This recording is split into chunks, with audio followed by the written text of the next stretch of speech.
Welcome everyone to, I guess we can't call it After the Bell. It's not really After the Bell because I am Jeff Meacham. I'm not doing my usual Q&A bullshit. I have a very special guest with me.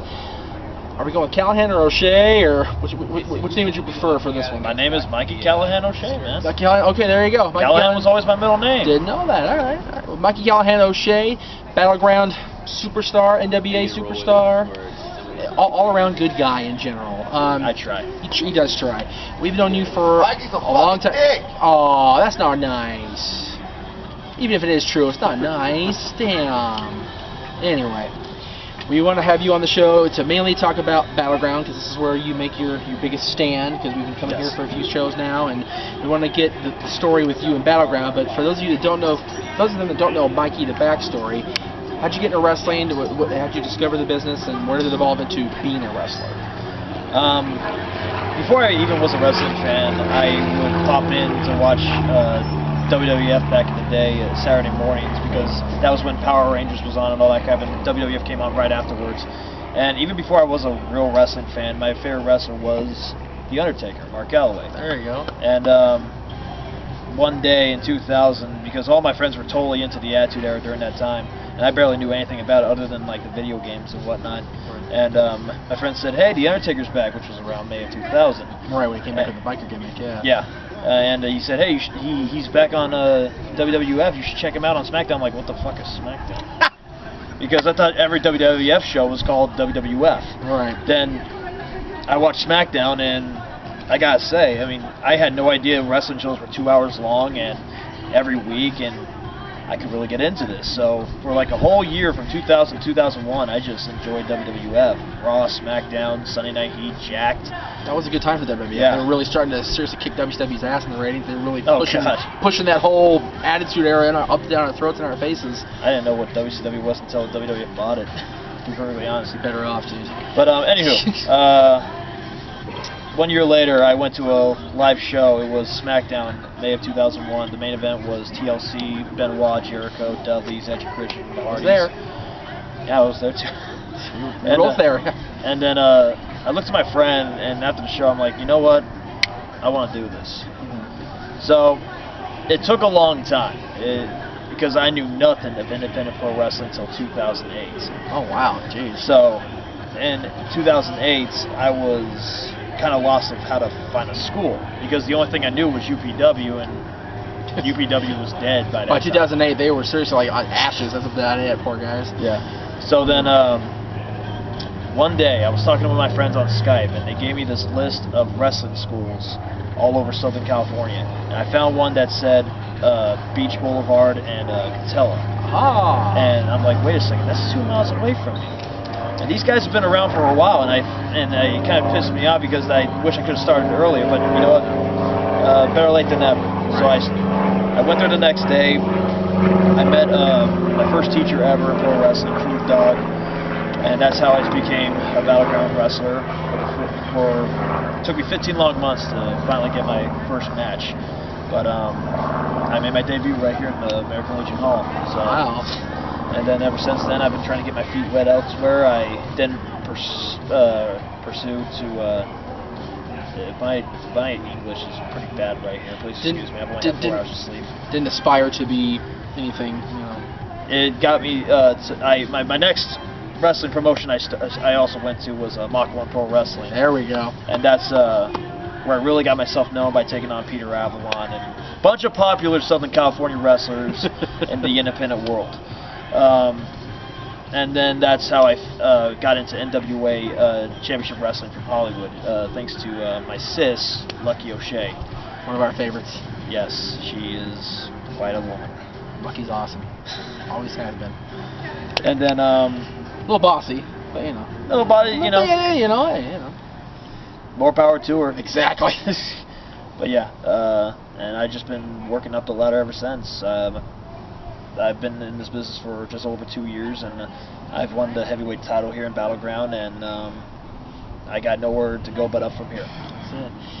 What was the initial draw? I mean, you said you were a kid watching Power Rangers, then WWF. What was the initial draw that really made you even watch it in the first place? And then it's very foggy, because I don't know that like I can't remember my past back in the day, but the thing that drawed me into Undertaker was he was taking on Giant Gonzalez. Oh, Lord. And then Giant Gonzalez had a bunch of people come out there to try and help him against the Undertaker. Undertaker was just knocking them down one by one until Big Boss Man came out there with the cup and knocked them down, and that's what really drew me into it at first. But did that answer your question at all? It did. It really did. Sorry, but no, that's okay. And then your first was the SmackDown in May 2000. Your first live show? I actually did go to a few house shows back before I was a wrestling fan, because my mother, we used to win some tickets, and there you go. I actually saw Undertaker take on Yokozuna. Oh my God! I actually saw Diesel versus Bret Hart in a steel cage. You know, a bunch of good matches back in the day. Right, because you mentioned sitting there at that SmackDown and just watching something like TLC and going, I can do that. Well, that's when I was like a real wrestling fan. Right, right. What would of any match of that night, it's TLC or otherwise, make you go, you know, I can do what they're doing out there? Any match particular stand out from that night besides TLC, or was it TLC that made you go, I can do this, and just climb ladders, beat the crap out of people? Well, it was just all the wrestlers coming down through the curtain and just seeing the crowd go nuts on them. When Stone Cold came out, it was SmackDown after Judgment Day 2001. Right. The crowd was going nuts. Even I was. The Yeah. crowd was going nuts at him. They fucking hated him. They were just saying, "Fuck you! I want to kill you!" and all that crap. He was heel for a while by then, and just he was so evil at that point. I miss those. I miss those kind of days, because I do fans too. these days, you know, they're not all about, you know, really hating on wrestlers or all that, because it's just so funny to come here and be able to cheer you with the rest of the crowd. Then we go to like Mach 1 NWA and we're still cheering you. You give us a look like, fucking stop it! You know what? I was gone for a few months from Mach 1, a long absence, and then when I finally came back, and the crowd, you know, I mean, not even my family was there.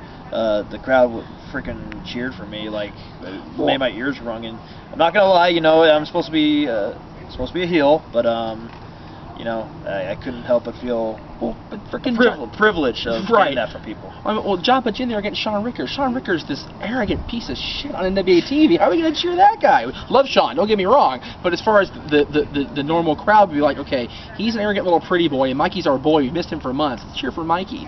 So, you know, it was just weird how that pairing went down. The wonderful bipolar world of independent professional wrestling. You'll be nice, you'll high-five people one night, and then you'll tell them to fuck off the next night. Sounds about right. Sounds about right. And not recently, but about a few months ago, you made your return to NWA, and again, we were there, like the only people in the place cheering you then. Yeah. But then they had you at one point team with Thatcher. Yes. And Thatcher got booed out of the building, and every time you checked in, Mikey, like the whole crowd was still cheering. It was hysterical. You know, you can't control the crowd. The crowd tells you. That's one thing about professional wrestling. It's all about the crowd and what they like. Definitely. You know, I tried so hard in the past to get the crowd to hate me, and they would still chant that when I'm beating the crap out of a guy that's like $1.50. Right. And you know, it's just, you can't control the fans. You can't control their free will. So, you know, that's all I can say. Was the initial pairing with you and Lucky, was that Lucky's idea? Was that more your idea, or was that the office in NWA? That was Lucky's idea. Okay. She went beyond her way to help me get on TV, and you know, I was just in the back building up the ring, and I was just sitting in the back waiting, you know, when the hell am I going to get my shot in this place? Mm-hmm. Then Lucky was hanging out with TJ and whatnot, and she went up to me and goes, "Hey TJ, what if I let this guy be my little brother?" And that's when it first started. Then TJ and Joey talked to Adam, and then I started matching her. That's awesome. And you know, there's always drama in professional wrestling. There's always going to be people not liking one another, but I'll never forget what Lucky did for me and gave me my first shot in that place. And any match I had, I would take full advantage of it. And then now I'm a regular there and dominating the show so far. Have they talked to you about putting you guys back together? Because Lucky's on this grand assistant search. I don't know what you're talking about. We are back together. We're just. As far as on screen, I know you guys are brother and sister, but as far as like on screen, like having you back out there with them. Yeah, be sure to check out NWA Championship Wrestling from Hollywood. If you're around the area, 4 p.m. at KDOC. If you're not around the area, just wait till it goes on the website. Because I obviously haven't seen anything. The last tapings, I'm telling you right now, it was the funnest time of my life, and you'll know why later. Well, yeah, we already learned one thing that happened because they announced the matches for December 4th, and I went, that had nothing to do with you, but there was a spoiler. So be on the lookout for a huge shift from somebody in NWA Hollywood. Where is there any promotion out here that you haven't worked for that you would love to get in the door and go and just do something with anybody in that promotion? There's a bunch of promotions I'm actually looking for. I'd like to see myself go to, like EWF, Epic War. I know many people want to go to PWG, and I'm not going to say if they ever offer me an opportunity, I wouldn't take it, because who wouldn't? PWG is the fourth most, in my opinion. PWG is, well, I don't know, maybe yeah. PWG is the fourth most popular company in America, in my honest opinion. Not far off. You got WWE, you got TNA, you got Ring of Honor, and then you got PWG. And then I think after that, CZ Dub. Probably. Too many Botchamanias. Yeah. Too many to be number 4. But I just don't think I'm ready yet for PWG. Okay. Well, so we'll just see what the wrestling gods say for me. And what does the future hold for Mikey O'Shea at NWA and Mikey Callahan at Battleground? Well, no matter what happens, whether if I make it to mainstream or not, I'll still be part of Battleground. Battleground is the people that welcomed me with open arms in professional wrestling. This is what I wanted to do, and they're the first ones that gave me my chance. So I'm Battleground forever. But as far as my future goes, I'm just like any other wrestler that steps into the ring. They want to make it to the best of their ability. I like to see myself, one day make a living doing what I love to do, and that's professional wrestling. But whatever happens, happens, and I just don't want any regrets. And I'm not regretting anything right now. Any plugs you want to throw out there to the masses? BattleRageisOn.com, which is the Battleground wrestling site of Battleground. And I also have a YouTube account. A lot of you guys know me on there, MB Wrestler 87. I post most of my wrestling stuff on that website. And that's pretty much it. Feel free to steal this one for that website once you edit the hell out of it. I fucked up a couple times. Thank you very much, Mikey. Pleasure to have you on the show finally, and we'll see you next time.